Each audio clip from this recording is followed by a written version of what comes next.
யாரும் படித்ததில்லை, தந்தை முகம் பார்த்ததில்லை, தாலாட்டு கேட்டதன்றி ஓர் பாட்டும் அறிந்ததில்லை.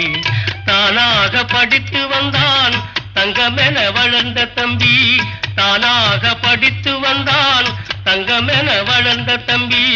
தள்ளாத வயதினில் நான் வாழுகிறேன் அவனை நம்பி. முத்துக்கு முத்தாக, சொத்துக்கு சொத்தாக, அண்ணன் தம்பி பிறந்து வந்தோம் கண்ணுக்கு கண்ணாக.